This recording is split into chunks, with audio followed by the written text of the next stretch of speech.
আসসালামু আলাইকুম। JN cooking and ব্লগের আজকের পর্বটি দেখার জন্য আমন্ত্রণ রইল। আশা করছি কাছে দূরে সবাই অনেক বেশি ভালো আছেন। লইট্টা মাছ রান্না করব। এটা সামুদ্রিক মাছ, আর সামুদ্রিক মাছকে খুব বেশি সুস্বাদু করার জন্য কিছু টিপস ফলো করব। এবং এই মাছটা রান্না করতে গেলে অনেক সময় ভেঙে যায়, তো মাছ গোটা রেখে ঝাল ঝাল করে কিভাবে লোটে মাছটা রান্না করব সেই রেসিপিটাই কিন্তু শেয়ার করব আজকে।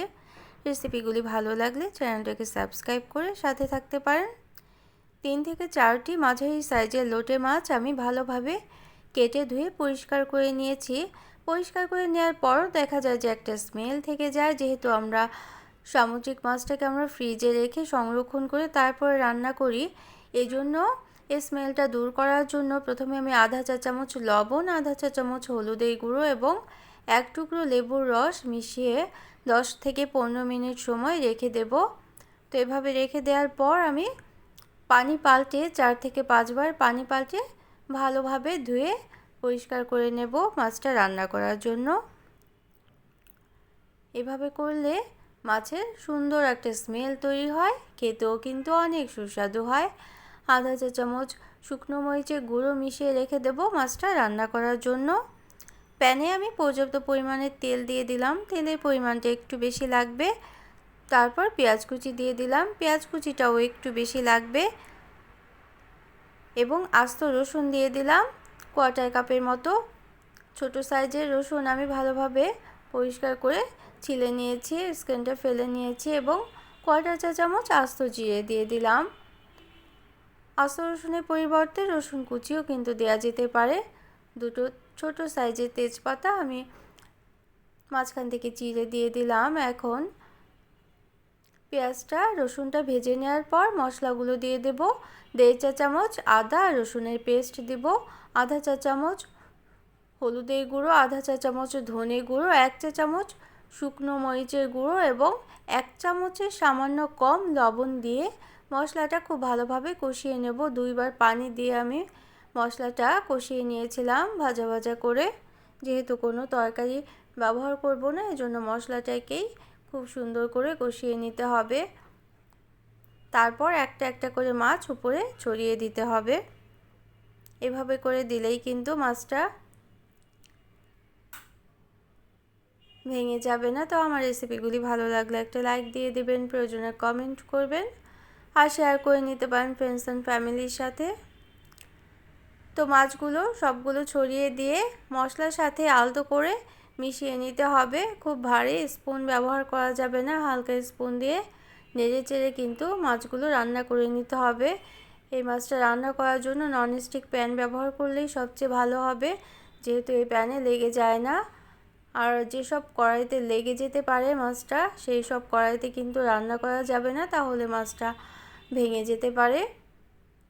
তো এভাবে আলতো করে নেড়ে নেওয়ার পর আমি 5 মিনিট ঢেকে রাখবো। ঢেকে রাখার পর একটা সুন্দর পানি উঠে আসবে। আমরা কিন্তু খুব কম পানিতেই আজকে রান্নাটা করব, যেহেতু এই লোটে মাছে ভিতরে অনেক পানি থাকে, পানিটাই কিন্তু রান্নার সময় বের হয়। দেখেন খুব সুন্দর একটা পানি বের হয়েছে, এই পানিতেই কিন্তু আমাদের মাছ রান্নাটা খুব সুন্দরভাবে হয়ে যাবে। আমি কিন্তু আলতো করে আবারও নেড়ে নিলাম। একটা একটা করে মাছ উল্টে দিতে হবে, সব মাছ একসাথে কিন্তু উল্টে দেওয়া যাবে না, তাহলে ভেঙে যেতে পারে।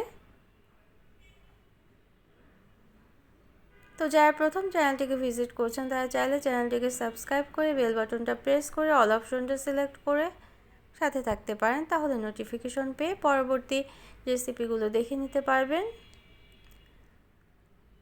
তো এভাবে আর 2-3 মিনিট রান্না করার পর, খুব বেশি সময় কিন্তু লাগে না, বড়জোর 10 মিনিটেই কিন্তু এই লোটে মাছটা রান্না করা হয়ে যায়। তো আমি 5 মিনিট রান্না করে নেওয়ার পর ধনেপাতা কুচি ছড়িয়ে দিলাম এবং শেষ পর্যায়ে জিরে গুঁড়ো দিয়ে দেব আধা চা চামচের মতো এবং চিলি ফ্লেক্স দিয়ে দেব আধা চা চামচের মতো। ঝাল ঝাল খেতেই কিন্তু এই লোটে মাছটার ভুনাটা রান্না করা বেশি ভালো লাগে। তো যারা এতক্ষণ সাথে থাকলেন সবাইকে অসংখ্য অসংখ্য ধন্যবাদ। সবাই অনেক বেশি ভালো থাকবেন, আমাদের জন্য দোয়া করবেন। আর সামান্য পানি দিব, কেউ ঝোল রাখতে চাইলে আর একটু বেশি পানি দিতে পারেন। আমি 1/4 কাপের মতো পানি দিব, পানি দিয়ে নামিয়ে নেব এই লোটে মাছ ভুনাটা।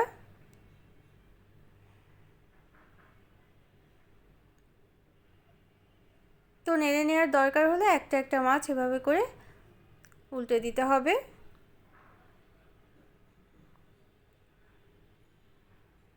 তো এভাবে কটা কাপ পানি দিয়ে আমি আর 2 থেকে 3 মিনিট রেখে রান্না করা মাছটাকে আমরা এখন এভাবে প্যানটা ঘুরিয়ে ঘুরিয়ে নেড়ে নিতে হবে। যদি মনে হয় যে নিচে লেগে যায় তাহলে প্যানটাকে এভাবে ঘুরিয়ে ঘুরিয়ে নেড়ে নিতে হবে। অবশ্যই কিন্তু ভারী চামচ দিয়ে নাড়া যাবে না এবং আস্ত করে এভাবে করে আলতো করে এভাবে করেই ঢেলে নিতে হবে, চামচ দিয়ে উঠানো যাবে না। তো কেমন লাগলো? Thanks for watching. আল্লাহ হাফেজ। আসসালামু আলাইকুম।